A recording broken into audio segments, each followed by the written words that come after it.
Hello, everyone. Good morning, good afternoon. Welcome to our webinar.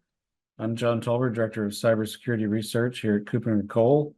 And today I'm joined by Cooper Matheson, who's Director of Sales at Login Radius. Hello, Cooper. Hey there, John. Today we're going to talk about CIAM. In fact, the title is Mastering CIAM. And I'll get into some very recent research that I'm currently working on this subject. And then I will turn it over to Cooper and we'll do Q&A at the end. So let's get started. Some logistics info. Everyone's muted centrally, so there's no need to mute or unmute yourself. We're going to do a couple of poll questions at the end of Cooper's presentation. So we encourage everybody to answer those polls and then we'll talk about those afterward. And we're going to do Q&A. You'll find a control panel in the CVent app that will allow you to enter questions, and we encourage you to enter questions and we'll answer them at the end. And then lastly, we're recording this, so both the recording and the slides will be available shortly. So as I said, I'm going to start off talking about CIAM, the challenges, the overview, some of the trends that we're seeing in our research. Then I'll turn it over to Cooper, and then we'll close out with Q&A. So I thought it'd be good to sort of level set what do we mean by C and CIAM. You know, I always used to mostly define it as consumer identity and access management, but you know, things have changed a lot in the last few years.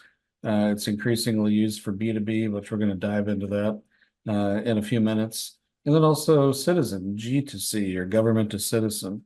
So, you know, on the consumer side, we all have, you know, one or more, probably more identities for different services that we interact with every day, whether it's, you know, your bank, retail sites, e-commerce, media subscriptions, things like that.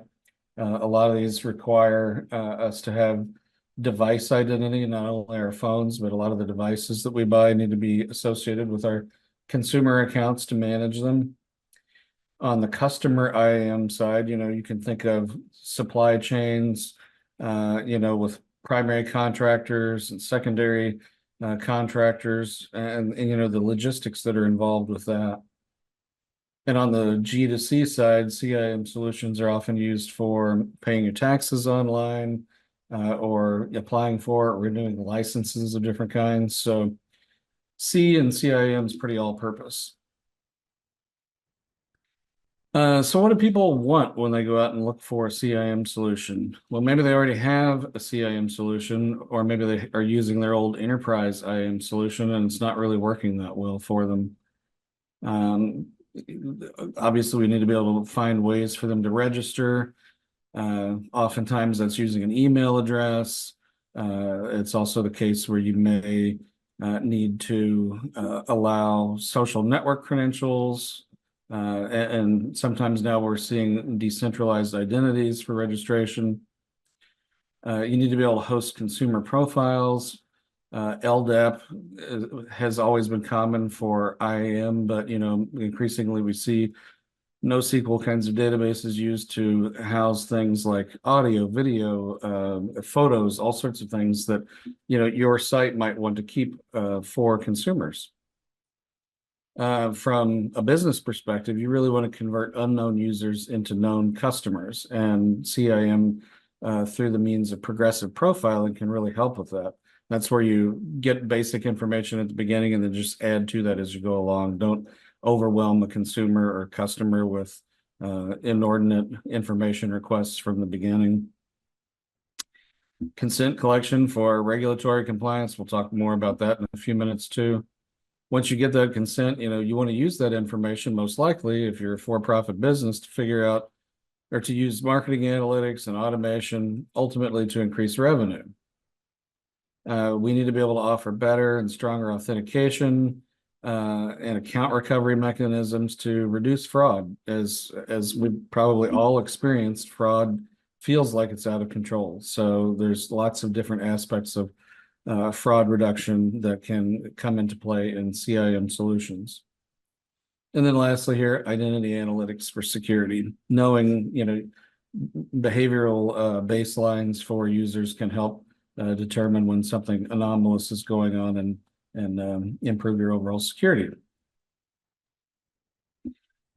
So some of the obstacles that organizations encountered in, early generation CIMs were things like, well, it can be really difficult to deploy, especially if you're going to do something that's on premises. That is, you've got to procure the hardware. SaaS has made this much, much easier. Many organizations have lots of line of business applications that they need to somehow plumb into the CIAM and the web front end. And without enough API exposure, it can be difficult to do that. They also want to be able to sort of have seamless, consistent branding, and API exposure within the CIAM solution can help organizations build a more consistent user experience, as well as one that's much easier to administer. Need to be able to have support for what we might call legacy apps. That was always a problem with earlier generation CIAM solutions. We have needed to get identity and marketing analytics tied to CIAM. Some of the early gen CIAM programs had some basic identity and marketing analytics built in. Now we see many organizations preferring to use other programs that they already have or other services that they're already using and be able to export or integrate that directly into their CIAM. And that's because CIAM had become a silo, which, as we know in this business, is not ever really a good thing. Scalability of on-prem solutions, it's not only difficult to procure hardware or costly, but think of, retail or e-commerce businesses where they may have one or two extremely high traffic days per year. The only way to really scale up for that is to make sure that you have tons and tons of hardware that is mostly idle 363 days of the year. So cloud delivered solutions almost always offer better scalability. Those early gen CIAM solutions were pretty much password only, and I don't have to tell you how bad passwords are, and not only from a security but usability perspective.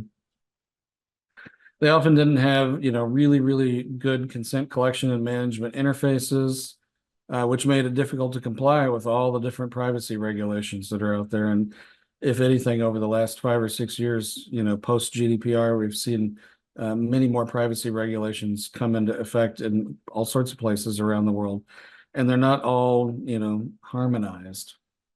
So having ways to help you comply with those regulations is a big driver in looking for new CIAMs today. And then lastly here, it might not sound like it's terribly innovative, but different vendor solutions have varying kinds of licensing or subscription costs. And I think many organizations today really want predictability out of the costs. So there have been changes in many cases for the better in how CIAM solutions are licensed.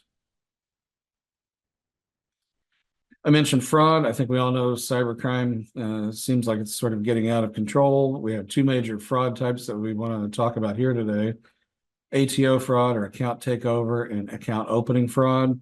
ATO fraud mostly comes from like breached passwords, passwords discovered on the dark web. They use bots to do credential stuffing attacks. The brute force password attacks still happen, and these are used for any kind of value transfer. Anytime there's money involved or something that could be converted into money, then those are the kinds of attacks or accounts that might be attacked. Account opening fraud, they're looking for your PII. They get this from school, work, healthcare records. That really explains why there are so many attacks against educational institutions and healthcare providers, because they want that PII, and they can use that for even bigger kinds of financial fraud. Getting lines of credit, mortgages, use it for mule accounts to move money from one illicit activity to another. So these are reasons why consumer and customer identity accounts are often attacked. We always say that the best mitigations here to prevent ATO fraud are multi-factor authentication and risk-based authentication, and to prevent account opening fraud, identity proofing. So some of the things I've seen in just the last couple of months since I restarted the research cycle on CIAM, even more interest and need for identity verification. There are anti-money laundering laws that are in effect, know your customer regulations and initiatives at many organizations, all about reducing account opening fraud reduction. In many businesses that aren't necessarily subject to regulations in this area want identity verification services just to reduce the fraud, even if they're not, legally required to. They find, this to be very expedient because fraud's skyrocketing, and consumer-facing organizations really need to do everything they can to prevent fraud, and this includes integrating with fraud reduction intelligence platforms. There's the privacy regulatory compliance. Like I said, there's more laws in more places.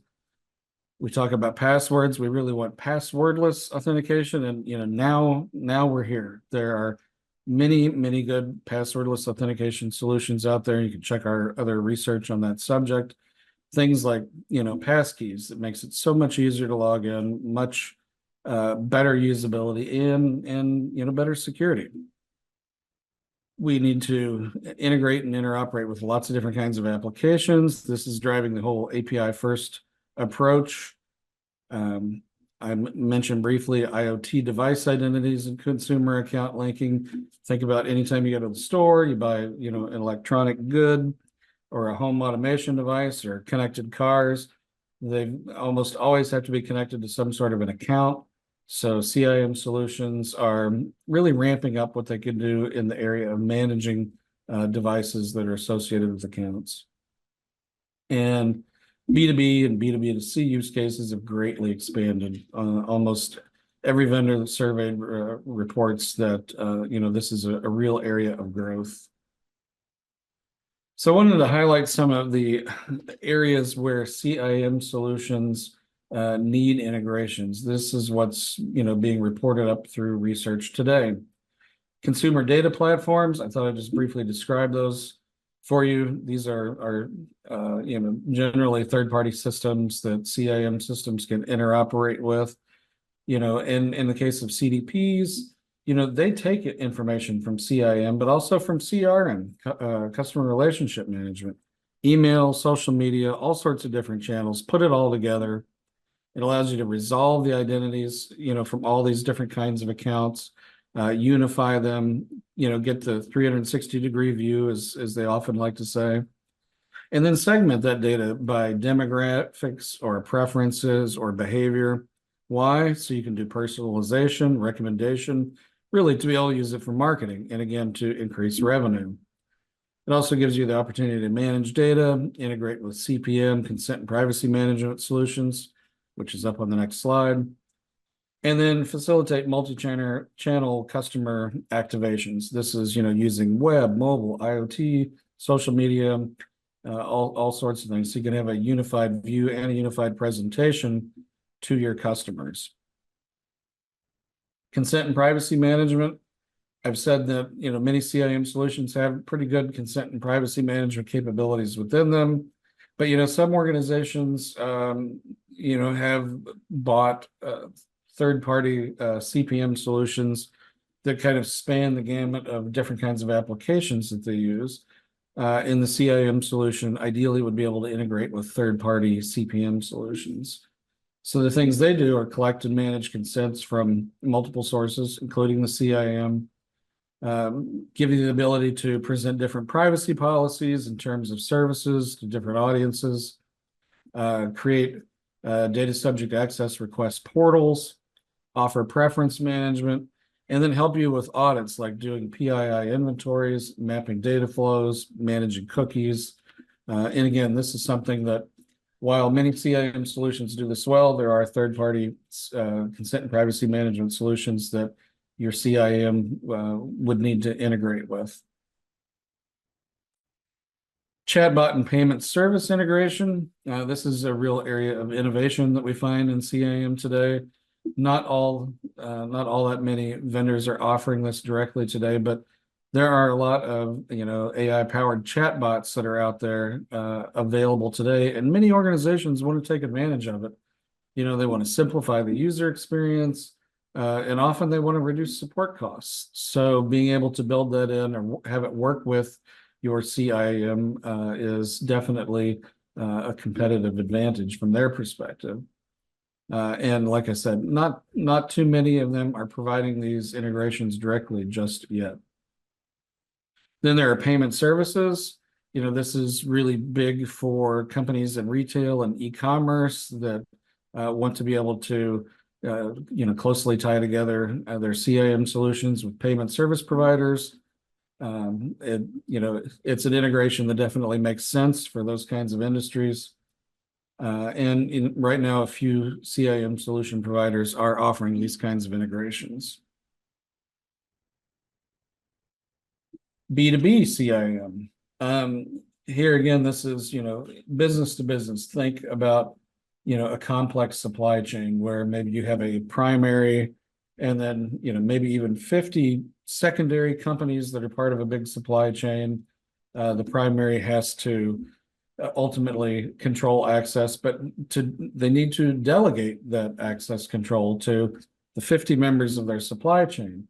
And the 50 members of the supply chain probably use other contractors themselves, or they may have other business partners. Now, if everybody needs to collaborate and work on one big project or get access, to, ERP or PLM system or something like that, then you need a really, really robust B2B oriented CIAM solution. And what businesses are looking for here are the ability to do identity proofing. But, this is a little bit different than consumer facing identity proofing. Here, you may need to look at HR information sources to be able to do background checks, sanction screening, look for PEP lists, politically exposed persons, make sure you're not allowing your partners to sign up people who are on one of these lists. You most likely need to do compromised credential checks to make sure that a member of the supply chain's credentials haven't been compromised, such that they would get access that they certainly don't need in that case. You might want to be able to offer communications per organization or per audience. Let's say there's only one company in the supply chain, but you want to be able to send out a message to them or pop up a message in the application portal. A B2B CIAM solution can help you with that. Or you might want to identify, just contractors that are not a member of any of these 50 organizations and be able to send them a message or give them a pop-up when they log into an application. You probably need to be able to offer different terms of service for every application and for every audience. Again, not everybody has the same access. So you'll need to be able to, pop up different terms of service for them to see and consent to. I mentioned the hierarchical delegated administration. I mean, this is some of the most complex identity relationships come from these, sophisticated supply chains that we're talking about. If you've got, a prime and 50 different secondaries, you want to be able to, the person working at the prime doing access control can't know every single individual out there. So you need to allow the people at each individual company who are authoritative to decide who gets access to what. You might need to offer time limited accounts. Again, create an account maybe based on a SAML token, and maybe that should only be good for 8 hours. That's kind of a more advanced feature that we see in B2B CIAM. Self-service portals, again, a little bit different from what you would see on a pure consumer IAM solution. This way you would, manage credentials, not necessarily just passwords, and make requests for applications. You'll need a centralized admin console for the primary contractors, but you'd probably want, admin consoles for each of the delegated admins, of course. You need to be able to offer granular authentication policies, for each different audience or organization, perhaps. And then you'll need to be able to get identity analytics per entity, per member of the supply chain to see what the risks are for each member of the supply chain, because we're, all rightfully concerned these days about supply chain security risks. So, trying to finish up here, the other trends that we see in CIM, not surprisingly, there are a lot of good MFA options out there, but they're not still being widely used by CIM customers. Instead, we still see lots and lots of password usage. The most innovative solutions are using things like FIDO2 and WebAuthn. They've been around for a while. I'm glad to see the uptake is finally where it should be, and passkeys are slowly starting to rise to become, much more popular. We see increased offering and use of remote onboarding apps. These are the apps, might be using an SDK or a vendor provided app to allow you to do a selfie and match that to an authoritative identity document for remote onboarding. Not seeing so much decentralized identity use outside of just a few regions, apparently due to low customer demand. IoT device identity management continues to grow in importance for all the reasons we've been talking about. But ultimately, customer organizations are not really making the best use of the CIM products that they have, or connecting them to fraud reduction intelligence platforms the way they should. Ultimately, that leads to lost revenue, potentially lost consumers. And then, like I've said, B2B CIM use cases are on the rise. So with that, I'd just like to remind you, if you have any questions about what we're talking about today, feel free to enter them into the CVent control panel, and we will take them at the end of our session here. And with that, I'd like to turn it over to Cooper. Thanks, John. So from my side, certainly I want to walk through some best practices from our perspective, talk about some common issues that we see in customer identity, and then how we solve those issues. What are we doing to break apart those problems and offer some solutions to customers that might be interested in customer identity, especially. So, I'll talk about client touchpoint effectiveness, abandonment rates, downstream APIs, so some integration type discussion there. And then end user engagement and revenue. And then we'll talk about just a couple of testimonials before we get on to the polls for everybody. So definitely send some questions in. We'll be happy to chat about those as well.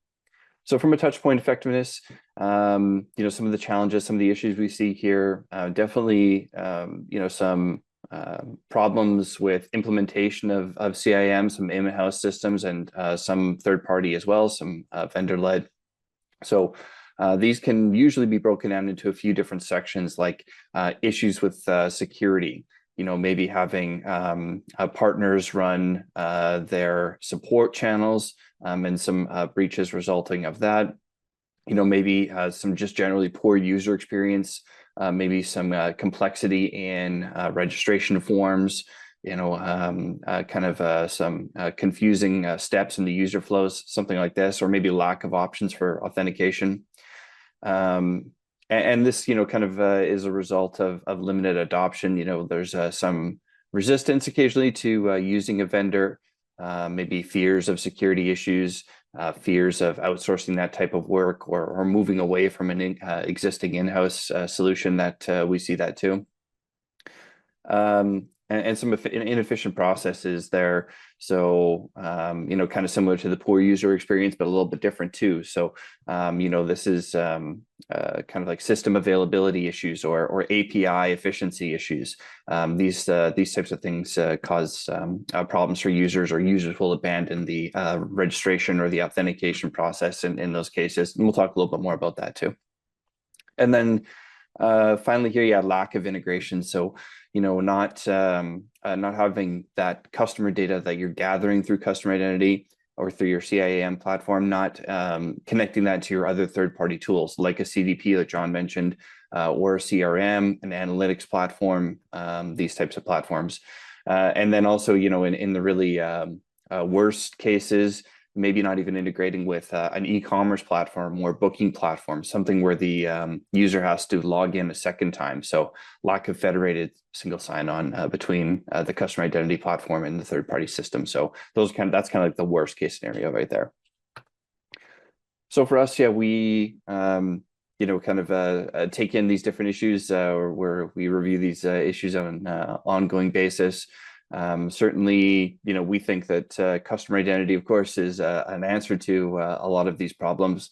Offering a modern approach to authentication, moving away from that traditional password, email and password led authentication, and offering some different options there for your users.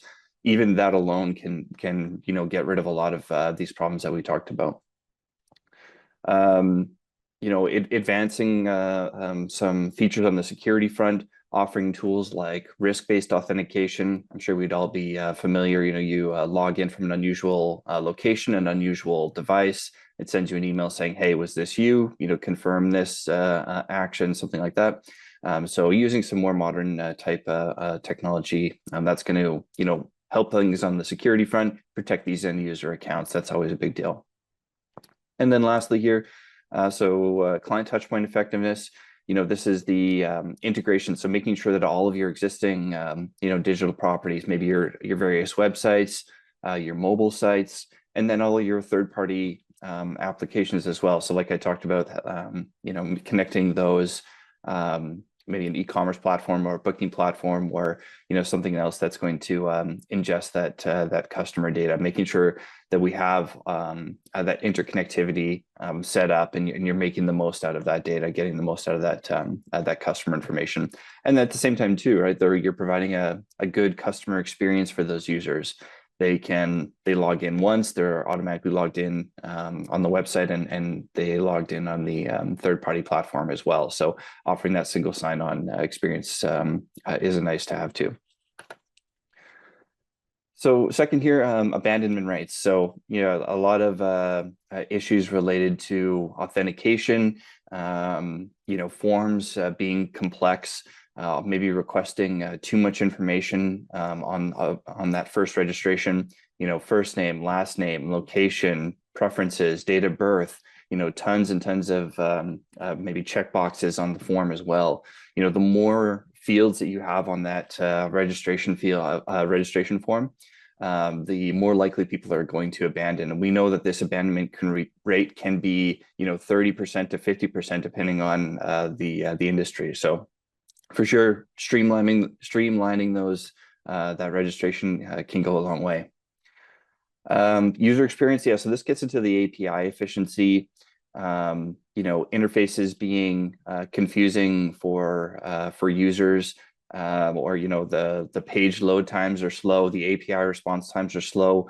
This is a big issue as well, and this again is going to cause a lot of folks to abandon. They might think that, oh, this link is broken, or I've done something wrong. They might go to refresh, and then they have to start the process over again, or something gets disrupted there. So for sure, we see a lot of that.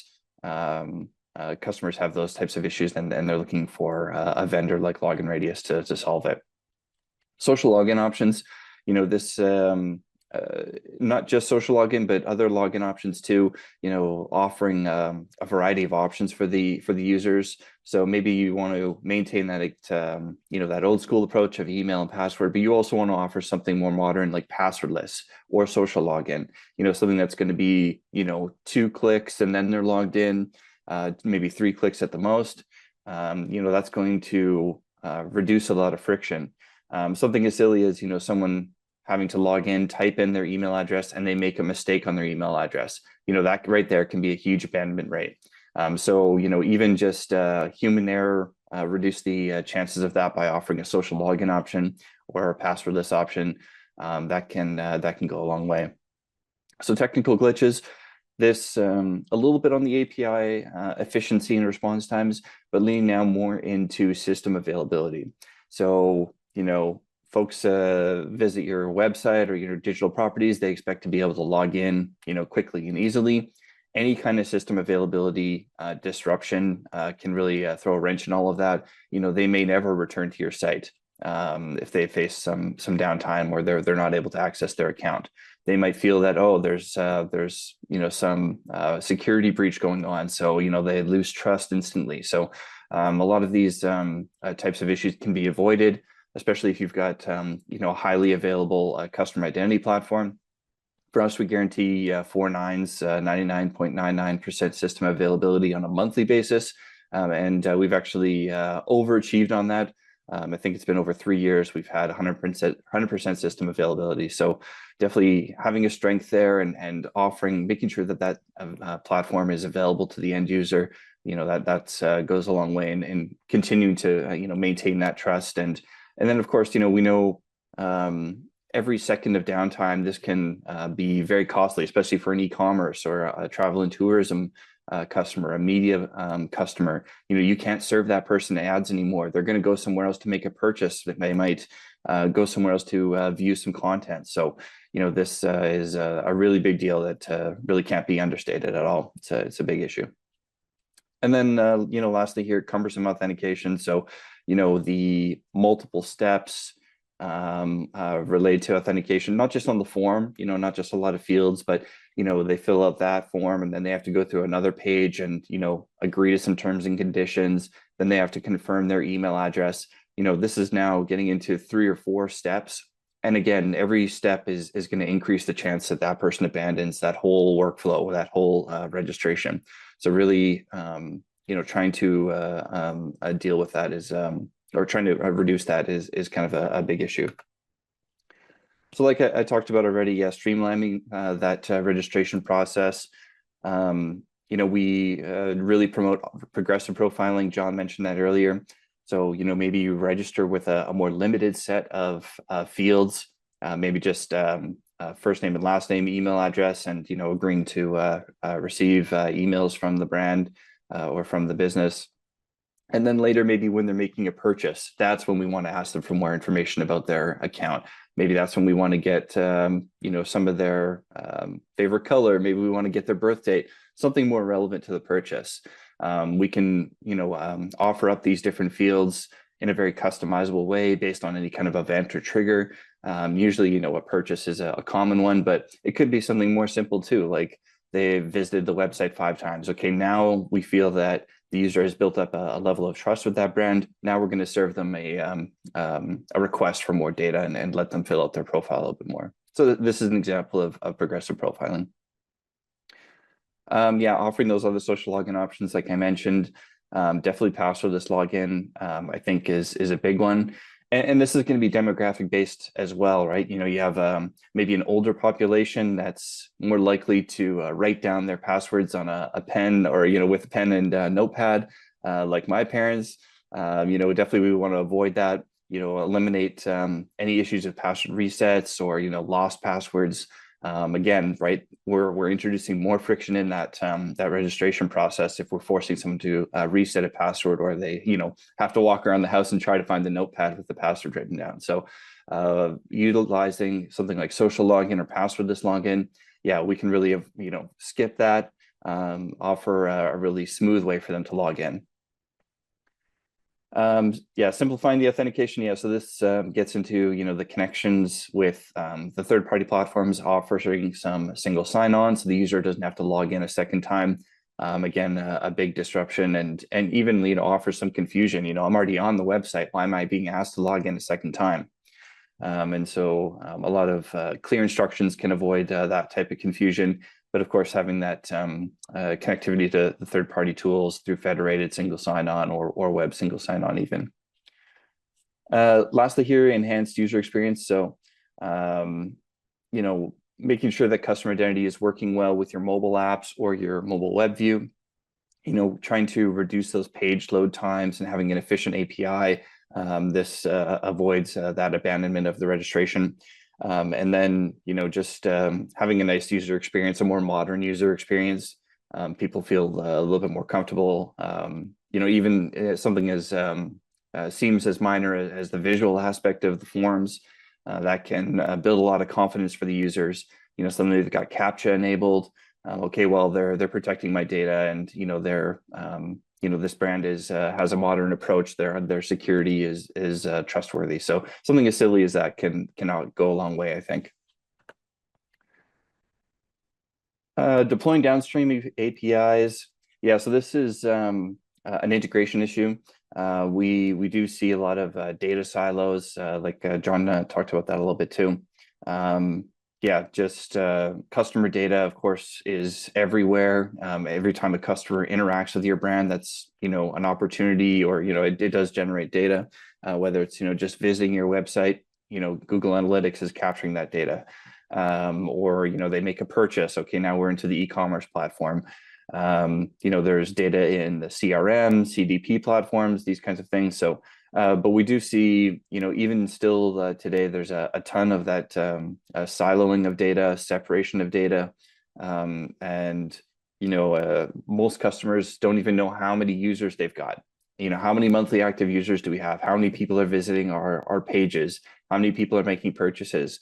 Simple analytics like this, which, every business can place a high value on that type of data. They lack that insight into their own users. So this can be a big problem. Lack of integration. Yeah, so not being able to connect that customer data from those third-party tools into their customer identity and access management platform, or between their other tools. They maybe lack the ability to use API, or the API connectivity from that third-party tool is limited. So they might have to approach that from a different way, maybe a federated connector, something like that. But we see a lot of disconnection here between these different systems. And I think just generally this reduces the kind of information that you're gathering on those users, those insights on those customer preferences, what pages they're visiting, what types of purchases they're making, and tying that back to a user account. You really end up losing a lot of that type of insight into users. What type of content are they interested in? What type of media pages are they viewing, or information on my sites that they're viewing? So without unifying all of that content, without bringing all that data back into the customer identity platform, really difficult to get that type of insight. So for us, yeah, the being flexible and connecting the customer identity platform, being able to really easily move that data back and forth between third-party tools, this is a big deal for us, and something I think is a best practice for everyone, all businesses. So connecting that data in a seamless way, making sure you're bringing across as much of that data as possible. You're not losing anything. Being able to centralize that data, whether that's in your customer identity platform or in a CDP, whatever that might be, but allowing that consolidation of that data to a user, tying that to an actual human person and an identity. That's a big deal. You can really get to know what that person's preferences are, what their interests are. And your marketing teams will thank you for that, and you can start to get value from that data. So this is a big selling point for customer identity. The identity resolution, yeah. So the consolidation here of the data, unifying it, maybe based on a unique identifier like an email address or a phone number. And then from there, you can enhance those customer profiles. So this gets into maybe the progressive profiling, or, maybe making sure that you're integrated with, all of those third-party tools that you are already using that gather customer data. So, making sure that we have as much of that data connected to that profile as we can. And all of this too, especially if you are dealing with GDPR or, CCPA in California, any other kind of regulations that require that proper management of that data, this makes things easier on that front as well. Yeah, and user engagement and revenue. So again, that simplified registration, easy to access that the different websites that you might be offering, or mobile sites. Yeah, so that's just going to increase engagement. They're less likely to go somewhere else for that type of entertainment or information, or making their purchases somewhere else. We want to keep them on your site. So that definitely that increases engagement, making sure that registration is easy. They're not going to abandon, reducing those barriers. Yeah, so social media, social login options, that can often make it even easier, because they're just 1 or 2 clicks and they're logged in. And that progressive profiling. So, they, you're asking for more data from them. and making sure that that they're keeping their profile up to date on their interests and gathering all of that data. So just overall, just increasing that engagement. And when we do see where customers deploy customer identity, generally in the first year, a 3 to 4% increase in revenue. That's pretty typical that we see. And that's totally separate from all of the costs reduced from managing an in-house customer identity as well. So those are kind of the main pieces I wanted to cover. The last thing here, scalable infrastructure. So for us, a big selling point is our scalable infrastructure, our ability to handle large numbers of user volume or like big user events, tens of thousands of logins per second.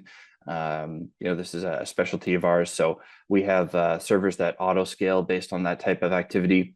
So again, right, you don't have these types of features set up. This can lead to your services going, experiencing some downtime. Users can't log in, especially in a very critical moment. Maybe it's a Black Friday sale or something Christmas related, a big event that you have hosting on your sites.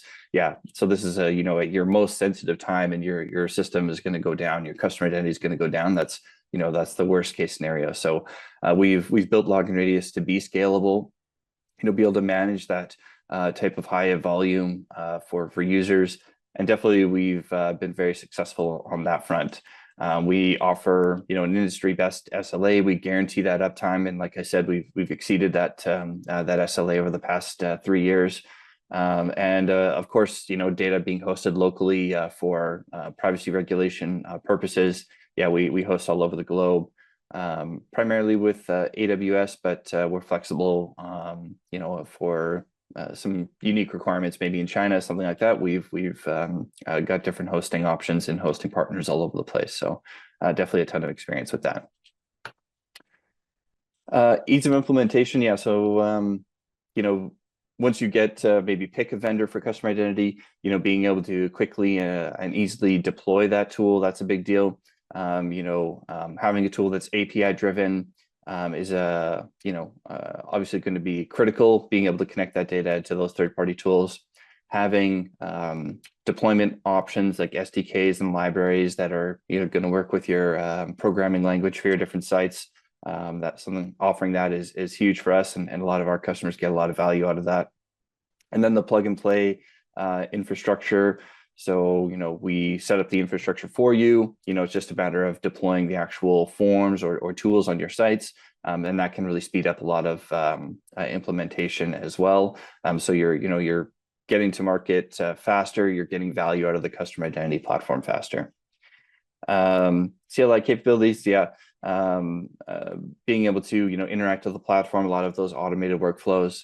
Again, speeds up the implementation. You don't have to customize those user journeys, or they might be pre-built. And of course, our customer service is quite strong on this front as well. They've seen tons of different deployments, all types of different verticals, and they can offer best practices. Okay, what's the best practice for authentication options for travel and tourism, right? They've got those types of insights, and they're always happy to share that. So that type of knowledge base and being able to share that with customers, that can really help them guide their implementation and speed things up, so they don't have 10 internally meetings about what type of social login options to offer, something like that.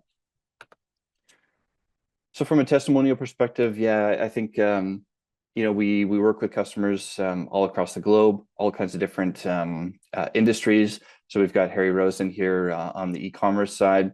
We've got Health Vision in the healthcare industry, and Aurora WDC, so in analytics and intelligence. But we have customers in travel and tourism. We have actually a big pickup in the government sector. So, cities, municipalities, or provinces, states, allowing authentication, or allowing citizens to authenticate. Definitely, we've got a big customer base in the news and media world. So, these are all kind of big industries for customer identity in general, but definitely for Login Radius.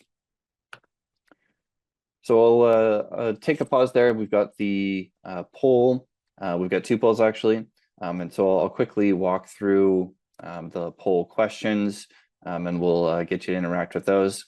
So the first one here, what are the main factors influencing your preference for customer identity and access management architecture, CIAM architecture? Some of the options here, so security considerations, ease of deployment and management, reliability and uptime, data privacy and compliance requirements, and finally, scalability and flexibility. So what are the main factors influencing your preference for CIAM architecture? That's the first poll. And the second poll, so while investigating a customer identity and access management platform, where do you plan to seek assistance? Where do you look for help?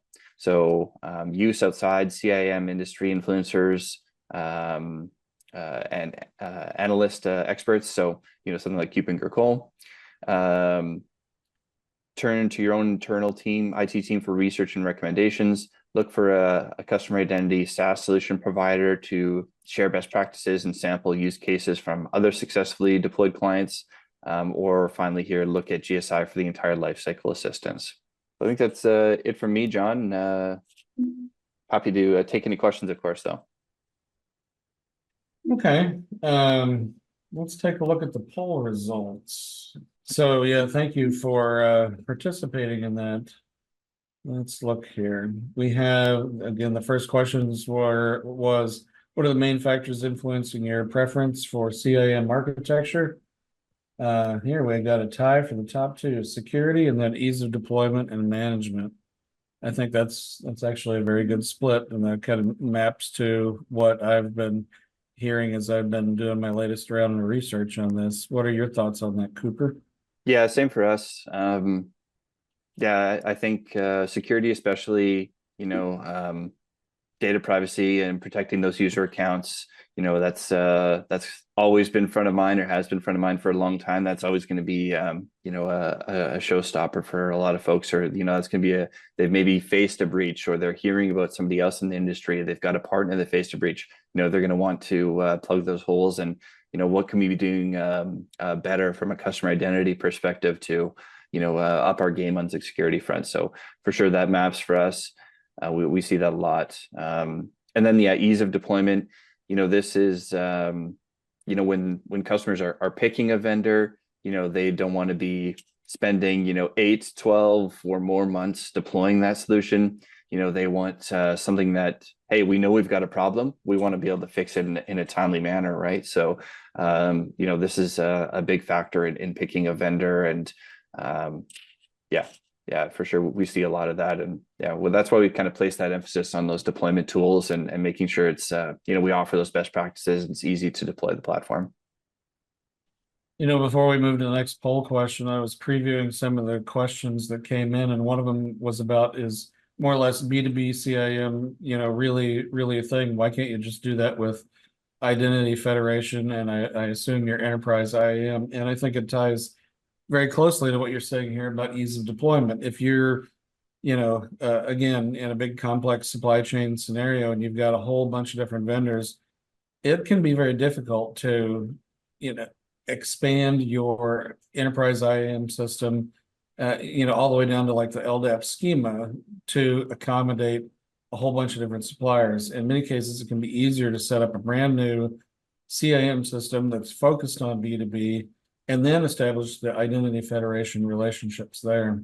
Any thoughts on that one, Cooper, as maybe being a driver for ease of deployment, being a driver for the B2B CIAM push that we see? For sure. Yeah. And a lot of these these B2B use cases, they get so complex. They've got different layers of partners that they're working with. They've got, within those partners, or within those businesses, they need different controls for allowing their employees access and managing their end users.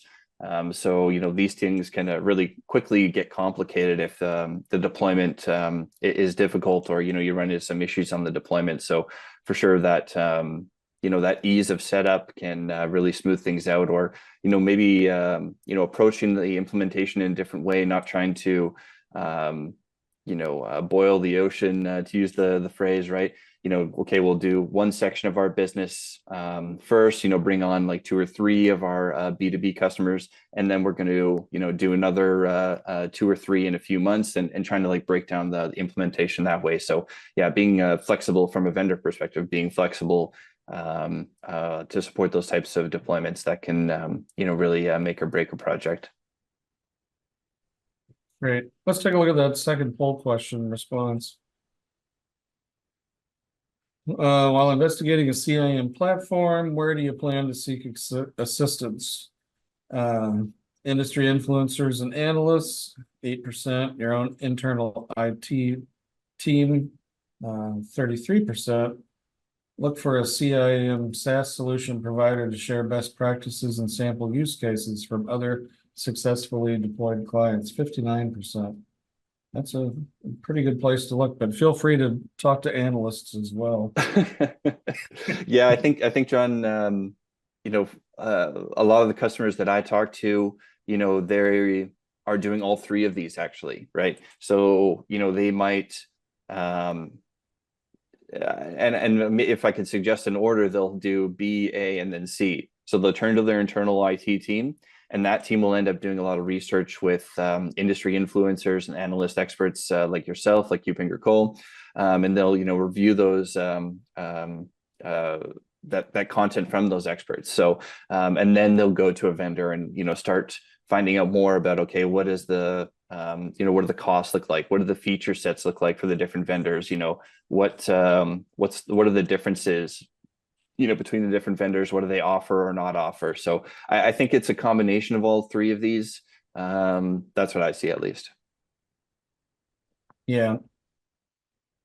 And again, we've got a new version of our CIAM leadership compass coming out in probably the next 1 to 2 months.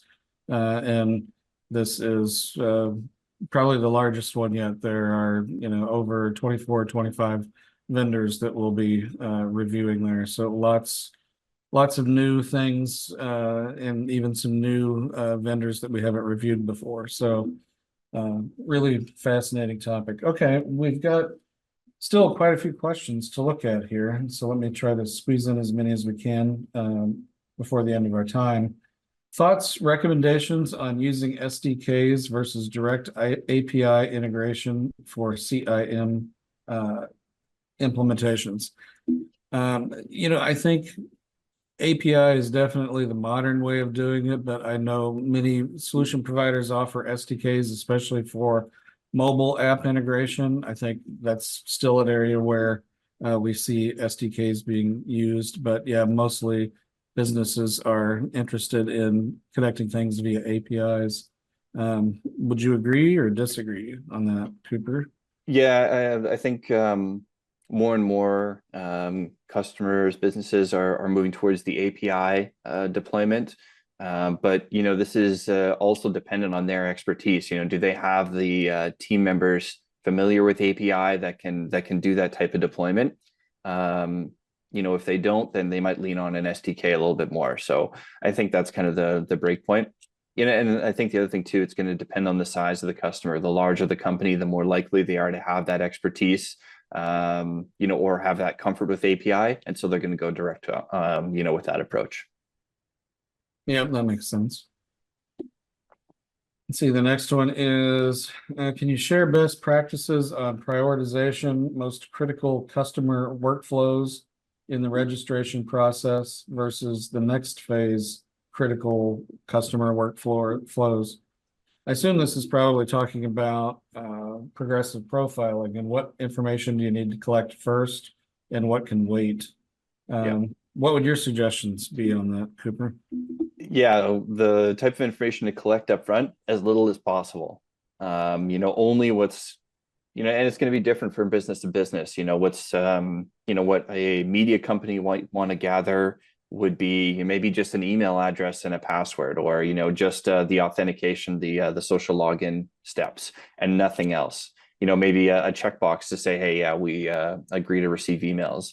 Even anything more than that, I would say, to save that for a progressive profiling step later on. I think for trying to be as frictionless as possible, if I could use that term, making sure you get people in the door. That's the most important thing.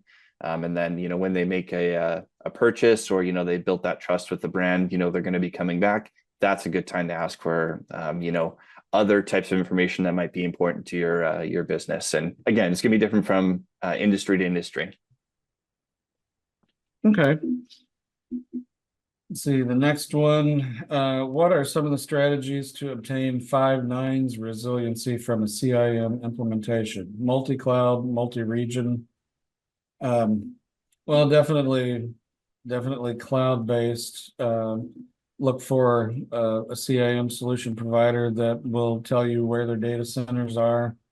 We see some use of multi-cloud, but even if you're running in a tier 1 infrastructure as a service provider, you need to make sure that you've selected the right regions. And if you're not operating in a given region, there's probably no benefit of retaining a data center there, but using redundancy within your own region. But multi-cloud is now becoming more popular too, and it's definitely something to consider. Oh, as well as single tenant. We see more use of single tenant instances across industry as well. What would you like to add to that, Cooper? Yeah, certainly, for sure. Yeah, local hosting close to you, the better. And obviously, you're going to have privacy regulations driving that as well. But we have a pretty unique approach to our infrastructure with failbacks. Within the region, failbacks to a secondary cloud provider.